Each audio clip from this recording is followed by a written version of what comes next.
Welcome to the Do Zone, where entrepreneurs go to get things done. I'm your host, Josh Thomas. You can find me on all social media at JT Literally. Each week, I bring on experts from a variety of backgrounds to share their secrets on how to optimize performance so you can take massive action and crush your goals. Speaking of optimizing performance, we now have trained AI sales and support agents ready to help you close more deals, reduce your costs, and free up your time for higher value tasks. To learn more, you can go to anabots.ai.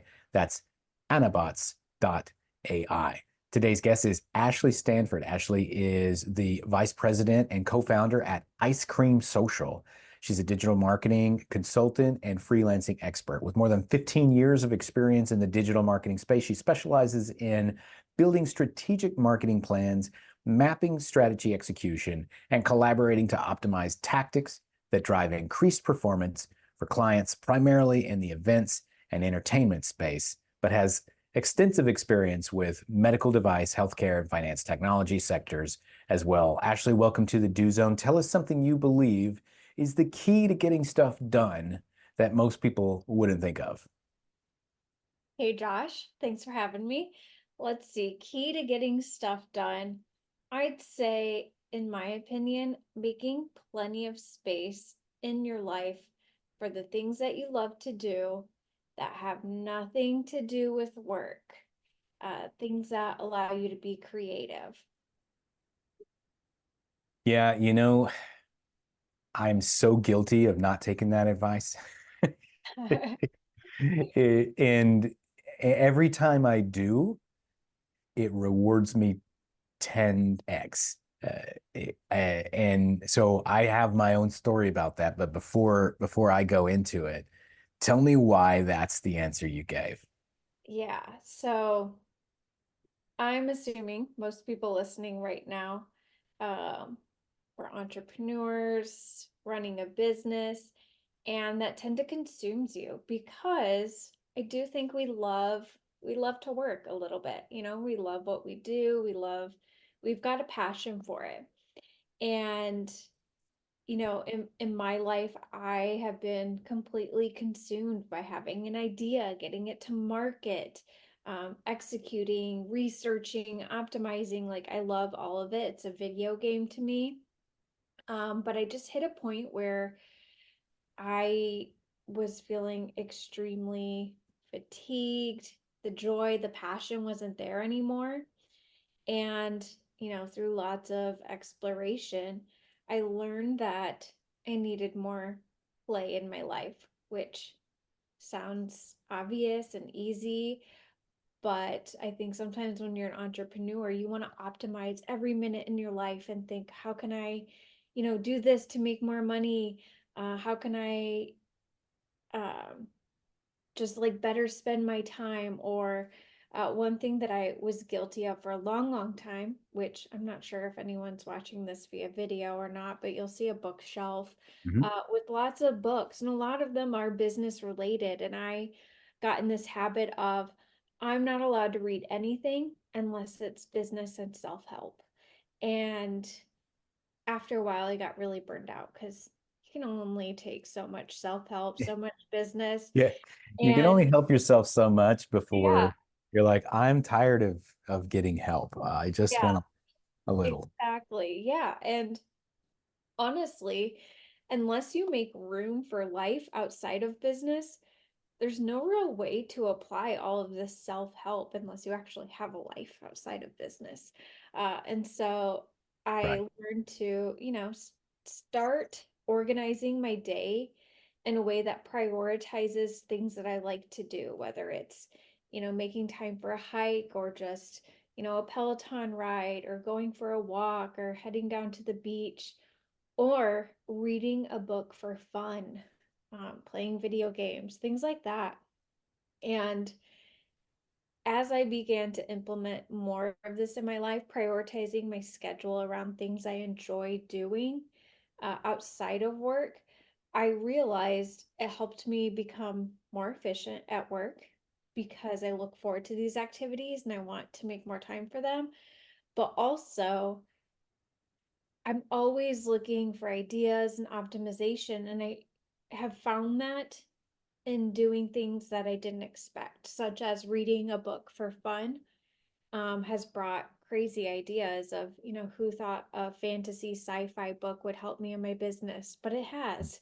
Or, just getting outdoors more, you kind of get different parts of your Yeah, again. yeah, we get stuck in this narrow hallway of only being willing to put the things in front of us that are directly going to advance us forward. And Exactly. to a certain extent, it makes a lot of sense. Our brain is just trying to make sure that we're efficient. We have a goal, we have an objective. Don't do this over here. That's a distraction. Doesn't make sense. No, you stay focused on the goal. But what our brain can't realize is we need that distraction not to take us away from our focus, but to balance out our brains. And the way that it was explained to me once, and this may resonate with you, is uh, my friend Adam Lyons explained this to me. And he says, if you spend 90+% of your time in work mode, your, what is it, your left brain logic.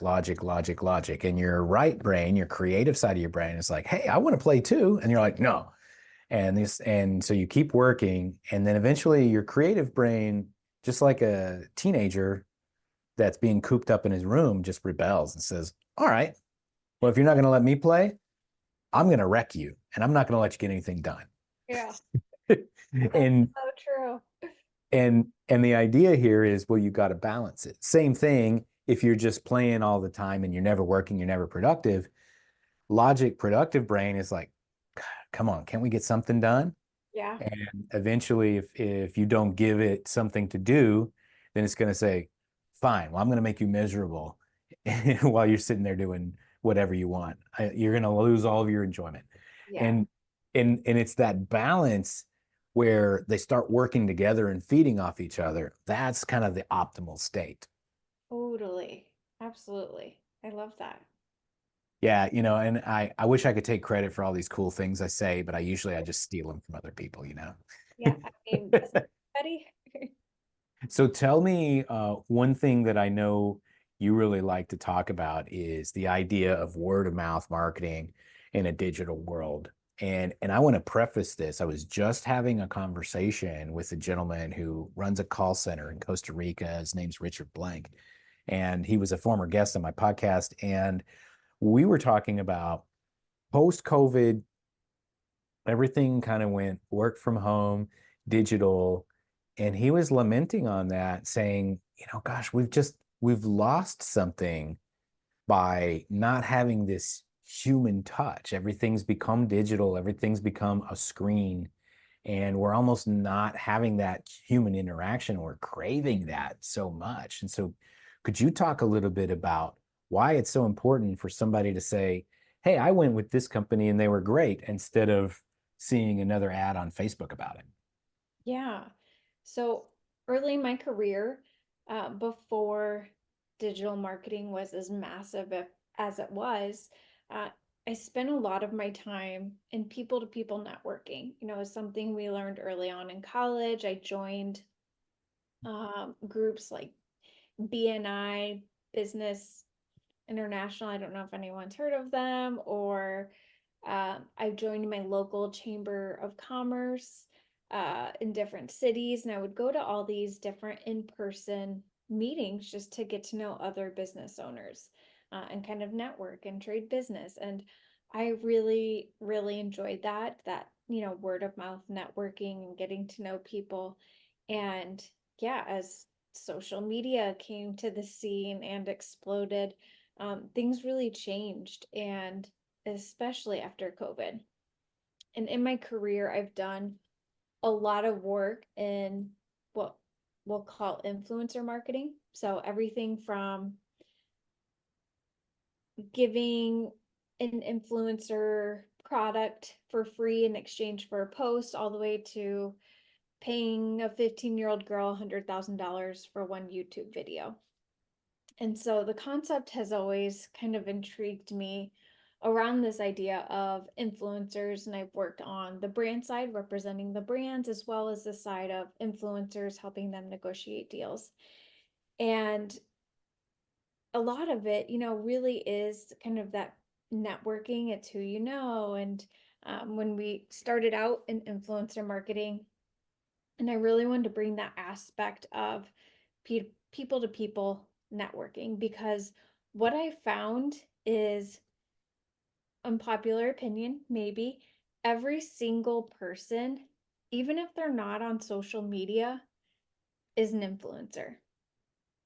Almost everybody has friends, they have family that they're talking to on a regular basis. And just because they're not posting every thought that comes to mind or every product they love on social media doesn't mean that they don't have people in their life that care about what they think or what they're doing. Well, And so, that's an interesting point that you bring up, and I think it's something that a lot of people miss. There's no like influencer school. There's yeah, no certification. There's no, no stamp of approval from the queen or anything. right. You're an influencer when you influence what other people decide to think or do. You're influencing them. You are an influencer. Yeah. And essentially, that can be anybody, even if you only have one best friend or a mom or a grandma who cares about what you're doing or what you have to say, or where you're eating for dinner. Anyone can be an influencer. And through Ice Cream Social, we what we wanted to do was really activate an audience of those people who may not be considered a quote unquote influencer with thousands of followers. And this was really focused in the events industry, because there's so many people that attend a festival or a beer fest or a pub crawl or a lantern festival, whatever the case may be, who just aren't are traditional influencers, but they want to go and enjoy events with friends and family. So why not facilitate a way that's fun and gamifies it and allows them to invite their friends and family and get rewarded for it? So essentially, it's taking that idea of, back in the day when we would have neighborhood block parties, ice cream social, your Avon parties, Tupperware parties, where people would exchange all this information of, what they're loving, what they're doing, but do it in a way that, of course, adapts to our digital lifestyle. I love that. And so tell us who's a great candidate to engage your agency and give us an example of a campaign you might put together. Yeah, so Ice Cream Social was built for the event industry. We do have a lot of clients that aren't events, and you've probably seen this on any website where you've purchased a retail product, where it'll give you some sort of deal of, hey, share this with your friends, and if they make a purchase, we'll give you $20. So that does work in retail. Retail's a little bit different because essentially people want to try products first and make sure they like it before they share. But in the event industry, as soon as somebody buys tickets to an event, they want to make sure everyone knows that they're going, and anyone who wants to go with them gets tickets. So we've just found it has a much more viral effect in the event industry. And an example campaign that we often run would be something along the lines of, you purchase tickets to a festival and it will say on your checkout page, hey, this event would be way more fun with your friends. Here's your unique URL and all the ways that you could share it. Invite your friends, and when you get 5 friends to buy, we'll refund your ticket. And that's just an example. You could do whatever reward you want. But what we found is, we're happy to refund somebody's ticket if they brought us in 5 customers, because at the end of the day, the cost to acquire those customers is so much more less expensive than the cost to acquire a customer through a Yeah. meta.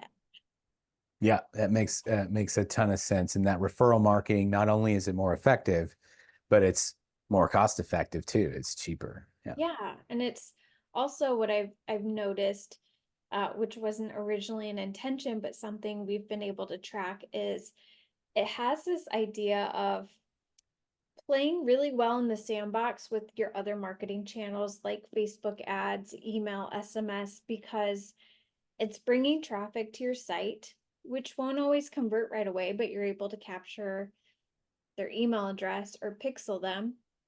And so what we're finding is when you implement Ice Cream Social for that referral marketing, it's that idea of all boats rise with the tides. We're seeing the cost per acquisition come down across all your marketing channels.